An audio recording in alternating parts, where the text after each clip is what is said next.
ইউটিউবৰ সমূহত দিছিলে মই ৰশ্মিয়ে মোৰ চেনেল ৰশ্মিছ কিচেন ব্লগৰ তৰফৰ পৰা সকলোকে স্বাগতম জনাইছোঁ।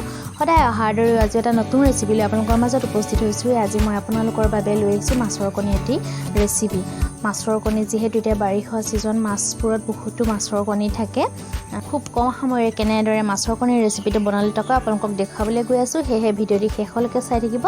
এতিয়া আহকচোন ৰেচিপিটোলৈ আগবাঢ়ো। কণীৰ ৰেচিপিটোৰ বাবে প্ৰয়োজনীয় সামগ্ৰীসমূহ হ'ল ইমানখিনি। এয়া এপোৱামান হ'ব মাছৰ কণী, আৰু মই ডাঙৰ সাইজৰ পিঁয়াজ দুটা লৈছোঁ, বিলাহী দুটা লৈছোঁ, আদা নহৰু পেষ্ট আৰু কেঁচা জলকীয়া 4টামান।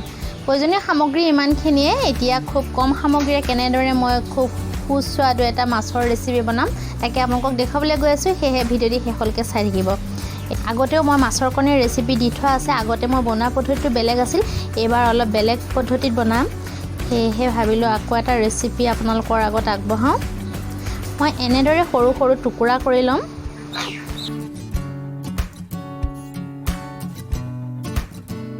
আৰু একেলগে মই পিঁয়াজকেইটাও কাটি লওঁ। মই পিঁয়াজকেইটা অকণমান ডাঙৰ ডাঙৰকৈ কাটিম।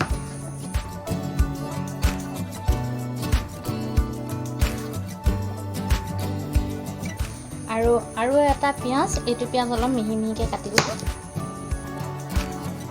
একেদৰে বিলাহীটো কাটি লওঁ। বিলাহী গুটিটো মই এৰুৱাই দিছোঁ, নহ'লে খুব টেঙা হয়। আৰু জলকীয়াকেইটা মই এনেদৰে দুফাল দুফাল কৰি লৈছোঁ। এতিয়া কণীখিনি মই কাটি পেলাই ইয়াতে এনেদৰে পিচ পিচ কৰি বাতি এটাতে লৈ লৈছোঁ। আৰু ইয়াতে মই হালধি অলপ দিম আৰু সোৱাদ অনুসৰি নিমখ দিম। নিমখটো সোৱাদ অনুসৰি দিম। আৰু কালাৰটো আৰু অলপ ধুনীয়া হ'বৰ বাবে মই ৰেড চিলি অলপ দি দিছোঁ। এতিয়া এইখিনি খুব ধুনীয়াকৈ এনেদৰে সানি ল'ম। ফ্ৰাই পেন এখন পাতি লৈছোঁ আৰু ইয়াতে মই মিঠাতেল অলপ দি লৈছোঁ। ইমানটো জোখত মই মিঠাতেল দিছোঁ। আৰু তেলখিনি প্ৰায় গৰম হৈ গ'ল আৰু মাছৰ কণীখিনি মই ফ্ৰাই কৰি ল'ম।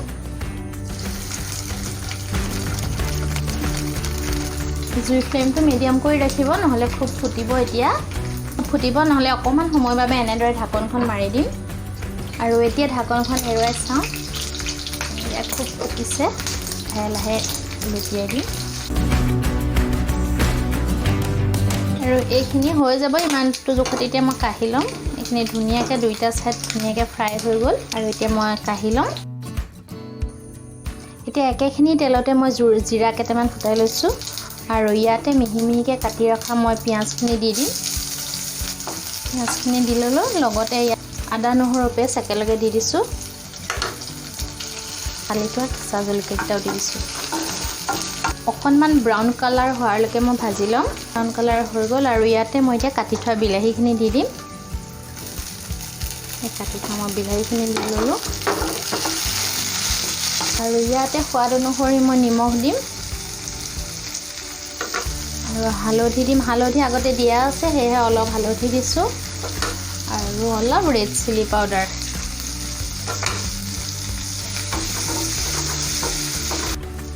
আৰু এইখিনি অলপ ভাজ খোৱাৰ লগে লগে মই ইয়াতে টমেটো পিউৰি অলপ লৈ লৈছোঁ আৰু ইয়াতে দি দিছোঁ।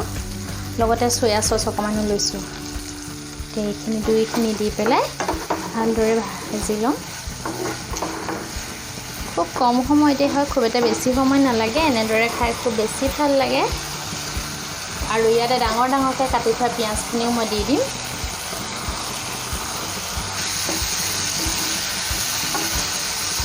আৰু এইখিনি ইমানটো ভাজ খোৱাৰ লগে লগে মই ফ্ৰাই কৰি থোৱা কণীখিনি এতিয়া মই ইয়াতে দি দিম। আৰু জুই ফ্লেমটো একদম মিডিয়াম কৰি ল'ব। আৰু এইখিনি মই কম জুইত এনেদৰে ভাজি আছোঁ। খুব ধুনীয়াকৈ ভাজ খাইছে আৰু খুব ধুনীয়া এটা গোন্ধও ওলাইছে। এইখিনি মই 1 চামুচ কৰ্ণফ্ল'ৰ দি পেলাই গুলি লৈছোঁ ঠাণ্ডা পানীৰে। আৰু এতিয়া মই ইয়াতে দি দিম। লগতে আৰু অকণমান কুহুমীয়া পানী দি দিছোঁ, কাৰণ তেতিয়া অকণমান সিজিলে ভাল লাগিব। এইখিনি প্ৰায় হৈয়ে গৈছে। চাওক, ইমানটো জোখত ৰাখোঁ বুলি ক'লেও ৰাখিব পাৰে, নাইবা একদম ড্ৰাই কৰি দিলেও ড্ৰাই কৰিব পাৰে। আৰু ইয়াৰ ওপৰতে মই এতিয়া ফিছ মছলা অলপ দি দিম। খুব এটা বেছি দিয়া নাই, অলপ দিছোঁ, কাৰণ গোন্ধটো খুব বেছি ভাল লাগিব। যদি আপোনালোকৰ ধনিয়া আছে, কেঁচা ধনিয়া এনেদৰে ওপৰতে কাটি পেলাই দিব পাৰিব। দিলেও বহুত ভাল লাগে ধনিয়া গোন্ধটো। আৰু এতিয়া এইখিনি মোৰ ৰেডি হৈ গ'ল মই ইমানটো জোখতে নমাই থওঁ এইখিনি খুব কম সামগ্ৰীৰে মই বনালোঁ যেহেতু এতিয়া মাছৰ সিজন আমি এনেদৰে মাছৰ কণী বিভিন্ন প্ৰকাৰে বনাই খাব পাৰোঁ কিন্তু আপোনালোকে এনেদৰে বনাই পেলাই খাবচোন এইখিনি মোৰ বনাই ৰেডি হৈ গ'ল আৰু মই এতিয়া এনেদৰে কাঢ়ি লম খুব টেষ্টি লাগে এনেদৰে খাই বহুতে বিভিন্ন ধৰণে বনাই খায় কিন্তু আপোনালোকে এনেকৈ যদি বনাই খোৱা নাই এবাৰ বনাই খাবচোন খুব বেছি ভাল লাগিব মোৰ মাছৰ কণীৰ বনাই ৰেডি হৈ গ'ল আৰু আপোনালোকে যদি চাই আছে ভিডিঅ'টি শেষলৈকে চাই থকা সকলোলৈকে বহুত বহুত ধন্যবাদ